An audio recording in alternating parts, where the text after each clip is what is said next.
Hey, you guys, we are live from South by Southwest. Yes, you can see greenery behind us. We are no longer in Minnesota where it's snowy and cold. I'm sorry. But we are now joined by Sylvan Esso. Hello, you guys. Hi. So South by Southwest, it is an ever-changing, chaotic whirl of an adventure.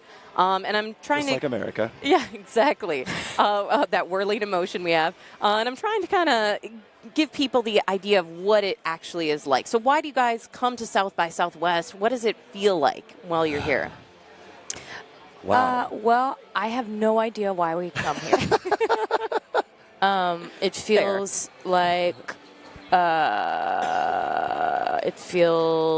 like being in like a baby mosh pit all of the time. Yeah. Like a Dropkick Murphys mosh pit if the Dropkick Murphys were 7. Yeah, imagine Just like, yeah, So and it's bumping yeah, into so it's you. just like kind of one delicate. city where there are exactly 1,000 corporate-sponsored children's birthday parties Yes, that's what it is. happening in every space possible. Mm-hmm. And the children are all drunk. Yeah, Yes. and That's if kinda how I and if yeah, and there's no money, there's only tote bags. Yes. Yes. I mean, Tote bags have I think replaced all of the currency. totes come from Austin, Texas. I Yeah, think that's where the tote truth. It's the originated. tote mecca. Yeah. That's where we get them at NPR. I know Yeah, that, yeah. Easy. Well, we're at South by Southwest and drove down here. We got loopy in the car and came up with a couple of questions. So I'm going to have you guys Okay. pull out 3 of these pieces of paper, hand them to me. Okay. Okay. You go first. Okay. I know. feel like looking is Choose cheating. carefully. They're all folded. I know. Here, I choose this one. Okay. You're just feeling their energy. Yeah. Yeah. Good. I'm glad that you're doing it this way. It feels. I got 2. He peeked. You just peeked. I thought I had 2, and I was You do right. have 2. Yeah. Uh-oh. Well, now you picked those 2. You picked that one. That was it. You can't. It's the same with fries. Yeah, it's like with You fortune grab- cookies. Yeah. Yeah. You grab them, it's yours. You touch it, it's yours. All I right. just want this to be legal. Yeah, Okay. these are legally binding questions. It's the truth. All right, question number 1. Okay. Oh, what were you guys' first jobs? Oh Lord. I worked on one of my dad's farms, weeding soybean fields and controlling corn breeding. Wow. Yeah. Tell him about the bagging. Yeah. Oh yeah, my dad's an entomologist, so he's a bug nerd. Yeah. So I used to bag the tassels. I mean, any farm kid will know about this, but I used to bag the tassels of corn and bag the shoots, and then you'd slowly self-pollinate the plants. It was very sexy. It was Yeah. a lot. Pretty a lot hot. for my 13-year-old self to take in. That's the next song is going to be all about self-pollination. Bagging tassels. Bag and tassels. New record by Sylvan Esso. Ooh. Dude, bagging tassels. I'm just. I like it. That's That's a new euphemism we can all use. We'll give you points. Yeah. Thank you for the current that. gets points on that. Oh, thank goodness. Yeah. My first job was I traded pizza I did laundry and made bread balls for a pizza place down the street from me, and they gave me pizza when I was 9. Whoa. Called Emma's Pizza. You worked for pizza. I worked Like for you were pizza. paid in- Yeah. I was paid in pizza. And I it's mean- great. There's only so much entertainment you have in a house when you're an only child. Yeah. Luckily enough, the pizza place down the street was kind enough to be nice to me. I kind of love the idea of your parents being like, oh, it's time for dinner. And you're like, oh, man, I had 3 pizzas today. I don't know how I'm going to be able to fake this. I don't want my parents to find out about the pizza situation. Got to hide my habit. Yep. It was real fun. Sounds amazing. So what's your guys' favorite curse word? Well, aren't we on the air? Like, It's okay. It's Facebook. It's it's different. Facebook. Oh, my God. This is Facebook Live. This is what this is. That's what's happening right Yeah. now. Is that what's happening right now? That's what's Oh my happening God. right now. It's right now. Dicks. God. I like that one, too. I will Favorite curse appreciate word. that. Yes.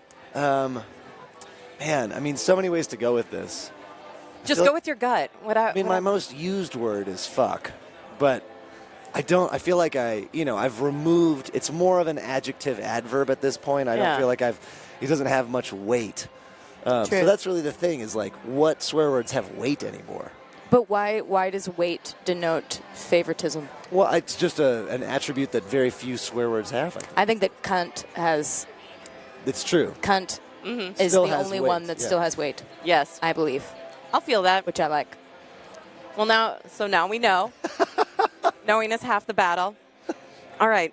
So this one you might have to think about. What is the best risk you have ever taken? Moving to North Carolina, Really? hands down. So why? What made you move to North Carolina? I had lived in Milwaukee for like 11 years, and I just all of a sudden had one of those moments, which I'm sure plenty of people have had, where you like realize that you have like total clarity over the next 5 years of your life, and you're like, I know if I stay here, I know exactly where I'm going to be, and it won't be bad, but I won't be thrilled with it either. Yeah. And I just knew I needed to do something. And I was playing with the band Megafaun, who you guys have also been very nice to, but in North Carolina, and I was like, I'll just go there. Yeah. And I'll give it a year and see what happens. And it's just, sometimes you just need to mix it up. Yeah. And it really changed my life for the better. Yeah. Yeah. Gotta take chances. I think that would probably be mine too, honestly. Really? Well, yeah, that's such a big risk. I moved to North Carolina From super cool Brooklyn. Yeah. That's tougher. That's tough. On a whim, of like, well, Nick's there and we just started the band, so I'll just go live there. Well, and at least we finished the record. within 2 weeks of making the decision, I was in North Carolina with a house, with an apartment. Yeah.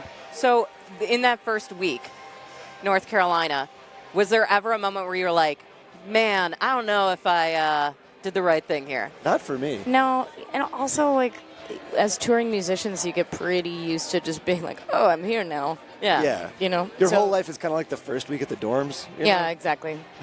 Yeah. Yes. Well, we are live from South by Southwest with Sylvan Esso. And one last question for you guys, because we're from Minnesota. And so you understand the weight of Prince in Minnesota. And as we're coming up on sort of the year since he left the world, we're just asking people, what are your memories? Is there a story you have about Prince? Any reflections from the last year? Here's the problem with telling Prince stories to people from Minneapolis is that they've all already heard the good ones. Or they have an equal and or crazier one. Yeah, they're like, well, he showed up at my bat mitzvah, so how about that? Yeah, which would be fucking dope. What if Prince went to your bat mitzvah? It would be really cool. Or played it. Oh my God. Man, I mean, there's the Gangs one, which is like the greatest of all time. That's been told a million times. The Gangs one's really good. My pal, who was in Beck's band, opened for him with Beck. Yeah. And after their set, someone came up to them and was like, Prince will see you now. And they went into this, there was a shotgun dressing room. And they went into it. And there was a door, they were all sitting on a couch here, and there was a door down here. And the door opens, they hear it open, and then they see two little purple slippers. Sticking out from the door. And then Prince makes his entrance. And he filmed the entirety of their set and put a DVD of it into the TV and gave them notes on their set before he went on. That's amazing. I love that. He's just the coolest human. Yeah. He was the best. Yeah, and he was like, you should take more of a solo here. You should probably step forward a little bit more, I think. That's amazing. All super constructive criticism. Yeah, no, exactly. But oh man. And see, getting constructive criticism from Prince, I feel like there's nothing bad about that. You can't even be mad because he is the best. So you're like, oh my God, yes. Yeah, totally. I don't know why I never did that before. No, of course. Yeah, I mean, I wish, Prince. I know. So sad. Well, thank you guys so much. Sylvan Esso down at South by Southwest. Keep tuned in to Facebook for the more from the current, or you can go to thecurrent.org.